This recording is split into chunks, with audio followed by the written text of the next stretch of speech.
Salam. Sebelumnya mari kita berdoa dulu. Bapa, terima kasih, kami bersyukur Tuhan atas hari ini, atas kasih-Mu, atas anugerah-Mu Tuhan, atas damai sejahtera yang Kau berikan dalam hidup kami. Biar kami terus Kau pakai sebagai alat kemuliaan-Mu Tuhan. Biar anugerah-Mu ada dalam hidup kami. Terima kasih Bapa. Hari ini Tuhan ajari kami sesuatu supaya kami mengerti dan kami bisa melakukan kehendak-Mu. Terima kasih Bapa. Roh Kudus tetap ada di dalam kami, tetap tuntun kami di depan kami Tuhan, supaya kami melangkah dalam ketepatan, dalam kebenaran. Terima kasih Bapak. Demi nama Tuhan Yesus kami sudah berdoa dan mengucap syukur. Haleluya, amin. Puji Tuhan. Sebenarnya dari pembacaan Alkitab kita Matius 7, 8, dan 9, saya mendapat sesuatu nih. Dari kemarin sebenarnya juga saya mendapat sesuatu. Tapi saya pikir kalau saya tuliskan, kalau panjang, biasanya kalau kita baca firman Tuhan panjang kan capek. Wah kok panjang sekali ya. Ini coba saya sharingkan audio. Bahkan kalau Tuhan mengendaki, kalau memang Tuhan menyertai apa yang disampaikan ini benar, Tuhan ingin itu diberkat banyak orang, saya akan sharingkan melalui YouTube ya. Oke teman-teman, kita akan baca dulu di Matius 7 ayat 24 sampai 27. Oke, saya bacakan ya. Setiap orang yang mendengar perkataanku ini dan melakukannya, ia sama dengan orang yang bijaksana yang mendirikan rumahnya di atas batu. Kemudian turunlah hujan dan datanglah banjir. Lalu angin melanda rumah itu, tetapi rumah itu tidak rubuh sebab didirikan di atas batu.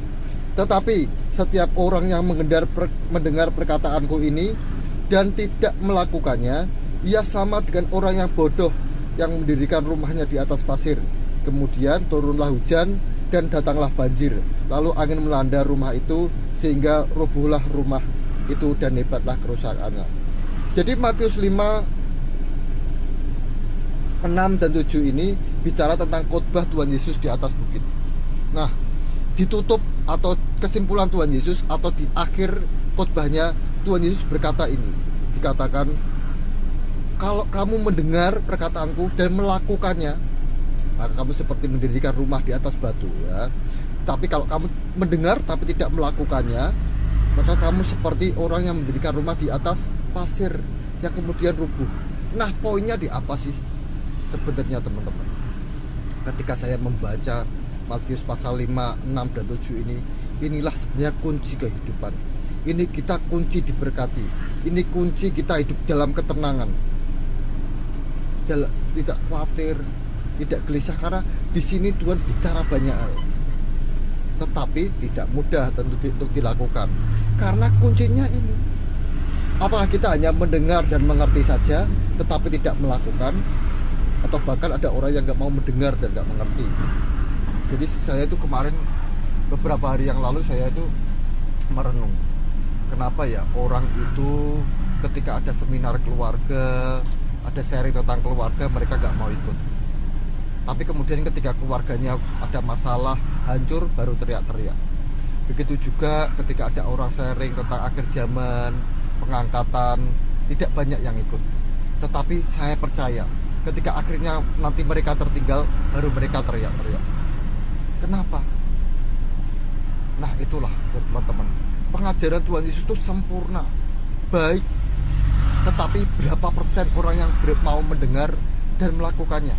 Jangankan mendengar saja tidak mau, apalagi melakukannya. Yang mendengar saja belum tentu melakukannya. Karena itu dikatakan Tuhan Yesus, kalau kamu hanya mendengar saja, mengerti saja tapi tidak melakukannya, percuma, kamu akan roboh. Tetapi ketika kamu mendengar, mengerti, kamu harus melakukannya. Sebenarnya inti semua Alkitab, kitab suci, inti dari apa yang diteladankan dalam perjanjian baru, itu perbuatan untuk dilakukan.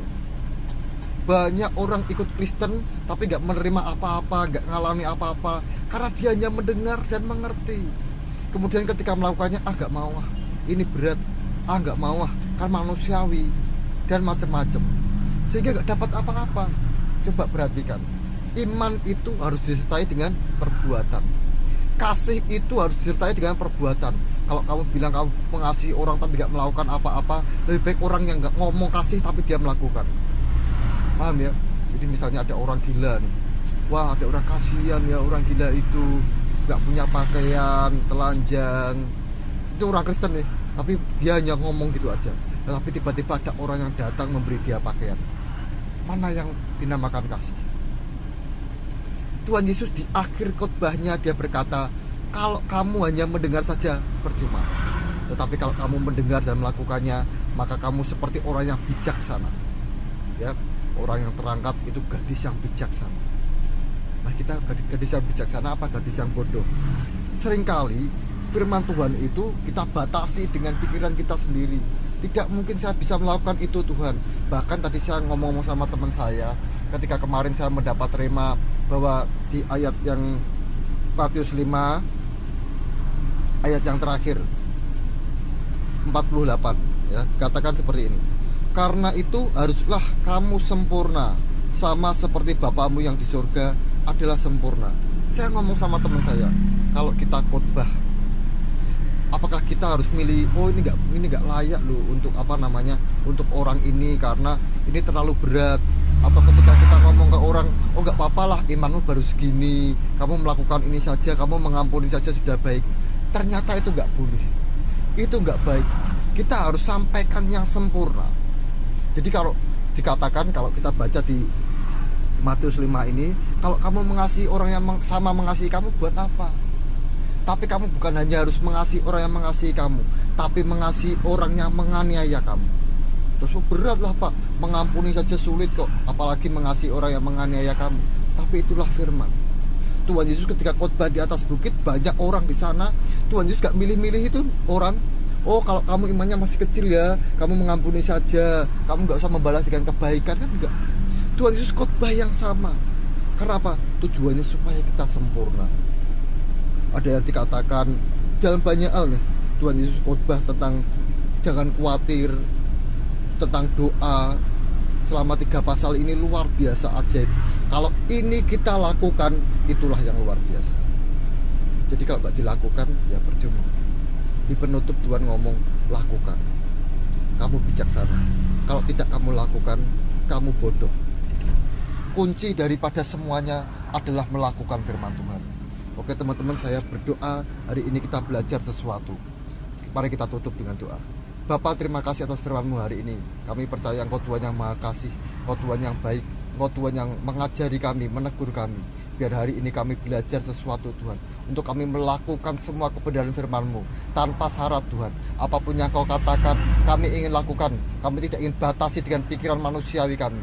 Terima kasih Bapa, tuntun kami Roh Kudus, tetap kami bisa melakukan kehendak-Mu, tetap kami berjalan dalam kebenaran.